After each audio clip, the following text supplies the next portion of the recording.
Los muertos, del escritor irlandés James Joyce, nos cuenta una serie de sucesos que ocurren durante la tradicional fiesta de Navidad de las hermanas Morgan, aunque otros intérpretes sitúan la fiesta en vísperas de la celebración de la Epifanía. A través de lo que fuera una celebración alegre, con bailes, cantos y un banquete, donde se ve la gran hospitalidad de las anfitrionas, se asoma la melancolía. El recuerdo fúnebre de los que fallecieron y de los que ya no están. Y más cruel aún, si se quiere verlo así, se muestra cómo estos muertos están más presentes y vivos que los propios vivos. Esta verdad golpea con fuerza al protagonista, Gabriel, quien se ve hecho menos tras conocer la historia del amor de juventud de su esposa, un joven que había muerto enfermo hacía varios años. La historia comienza con Lily, la hija de la guardesa, recibiendo a los invitados a una fiesta navideña organizada por las hermanas Morgan.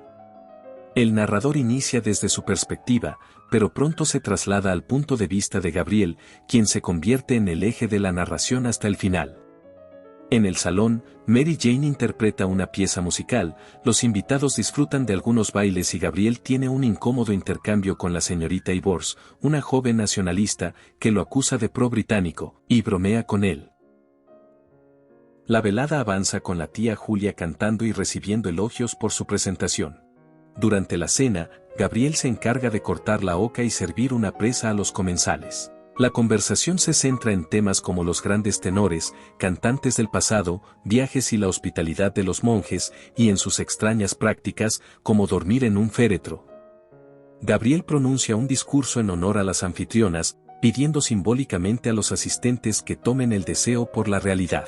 La cena concluye con un brindis por las hermanas Morgan y Mary Jane. En el vestíbulo, los invitados se despiden. Gabriel comparte bromas con las anfitrionas y el señor Browne mientras recuerdan al difunto Patrick Morgan y su caballo. En medio de la confusión causada por Freddie Malins y el señor Browne al guiar al chofer, Gabriel observa a su esposa Greta inmóvil en las escaleras, envuelta en un aire de misterio y gracia, profundamente conmovida por una canción interpretada por uno de los invitados. De camino a casa en un carruaje compartido con Bartell Darcy y la señorita O'Callaghan, Gabriel, lleno de felicidad y ansias por estar a solas con su esposa, rememora los momentos secretos que compartieron. Sin embargo, al llegar al hotel, su deseo de intimidad es interrumpido cuando Greta revela la razón de su estado en las escaleras. La canción le recordó a Michael Furey, un amor de su juventud que murió enfermo tras salir bajo la lluvia para verla por última vez. El cuento concluye con Gabriel reflexionando mientras su esposa duerme. Comprende que, en comparación con la pasión de Michael Furey, su propio papel en la vida de Greta ha sido insignificante. Embargado por la melancolía, revive los acontecimientos de la noche, mientras afuera la nieve lo cubre todo. Los muertos es una obra de gran ambigüedad. Una parte de la crítica ve una continuación del duro juicio a Irlanda elaborada en el volumen de cuentos dublineses por parte de Joyce, otros un intento de reconciliación. De hecho, el autor escribió una carta a su hermano diciendo que no había sido del todo justo con el cuadro de Irlanda hecho en dublineses.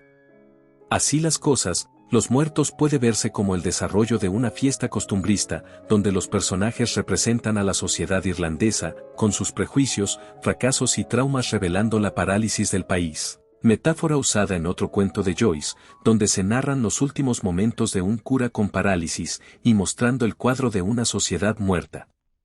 Ajenos a estas interpretaciones, nos concentramos en esta ocasión en los dos temas principales del cuento: la hospitalidad y la melancolía.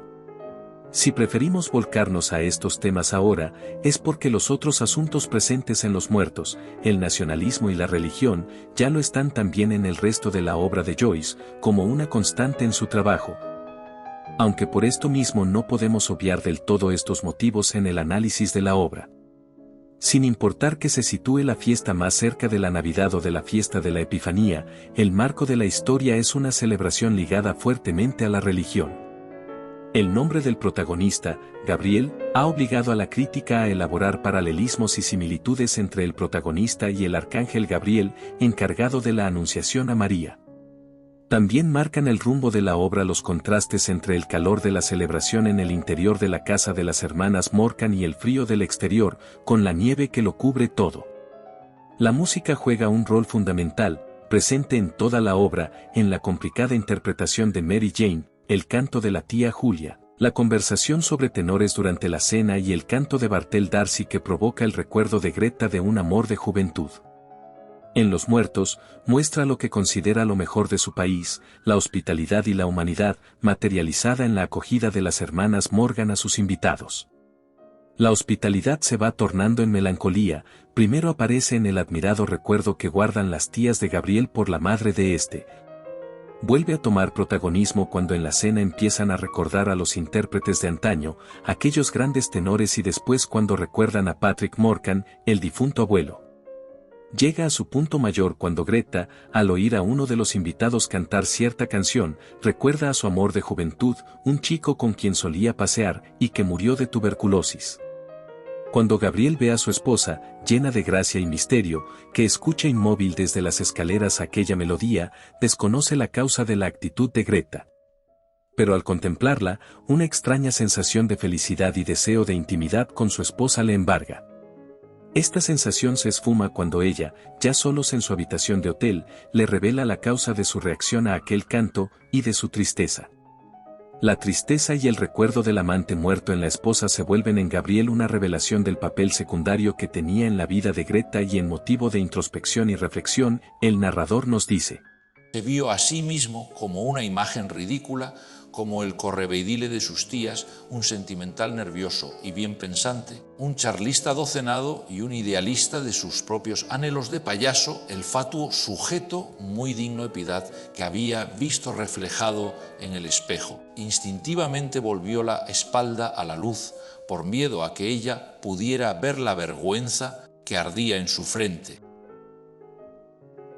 El simbolismo de los nombres de ambos personajes, Michael y Gabriel, parece cobrar sentido. Miguel es el ángel guerrero del juicio final, quien lleva las almas de los hombres a juicio, a menudo representado con una balanza. Es el personaje de Michael Furey quien hace que Gabriel se juzgue a sí mismo. Por su parte, Gabriel, como el arcángel Gabriel, encargado de la anunciación, quien trae una promesa de nueva vida, también finaliza la noche con una revelación que le cambia la vida.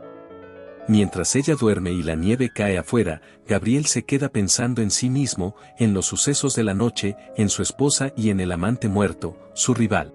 Podemos leer. Sus ávidos ojos descansaron rostro y en su cabello, y entonces, pensando en lo que debía de haber sido aquella su primera belleza juvenil, su alma se sintió invadida por una extraña piedad amistosa. No se hubiera dicho ni siquiera a sí mismo que su rostro ya no era hermoso, pero sabía que ya no era el rostro por el que Michal Furey desafió a la muerte. La visión de Gabriel, como el ángel, se vuelve beatífica, mira con piedad a su mujer, a sus tías, y se pregunta qué pasará cuando mueran ellas. Mejor pasar temerariamente a ese otro mundo en plena gloria de alguna pasión que decaer y ajarse funestamente con la edad. Pensó en cómo la que yacía junto a él había guardado en el corazón aquella imagen de los ojos de su amante al decirle que no deseaba vivir. De hecho, el relato al final se vuelve tan abstracto, tan ambiguo, tan poético, que hasta permite suponer el suicidio de Gabriel, desde que se dice que tomará el viaje al oeste. Que puede ser tanto el viaje del que hablaba la señorita Ivors, como la decisión de quitarse la vida.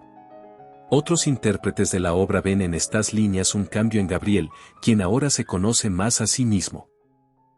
Su alma había alcanzado esa región en la que moran las vastas huestes de los muertos. Era consciente de ello, pero incapaz de aprehender sus aviesa y vacilantes existencias. Su propia identidad se disolvía en un mundo gris intangible, el mismísimo sólido mundo en el que esos muertos se habían erguido y donde habían vivido se borraba y consumía. Unos roces en el cristal le hicieron volverse hacia la ventana. Había comenzado de nuevo a nevar, contempló somnoliento los copos plateados y oscuros cayendo oblicuamente contra la luz de la farola. Había llegado el momento de que emprendiera el viaje hacia el oeste. Sí, los periódicos tenían razón, nevaba de igual modo sobre toda Irlanda. La nieve caía sobre todos los lugares de la jura llanura central, sobre las colinas sin árboles, caía dulcemente sobre el pantano de Allen y más hacia el oeste. Caía suavemente en las oscuras culas amotinadas del Shannon. Caía también sobre todos los lugares del solitario cementerio en la colina donde Michael Furey yacía enterrado. Yacía apelmazada en las cruces y lapias torcidas, en las lanzas de la pequeña cancela, en los abrojos estériles. Su alma se desvaneció lentamente al escuchar el dulce descenso de la nieve a través del universo, su dulce caída, como el descenso de la última postrimería sobre todos los vivos y los muertos.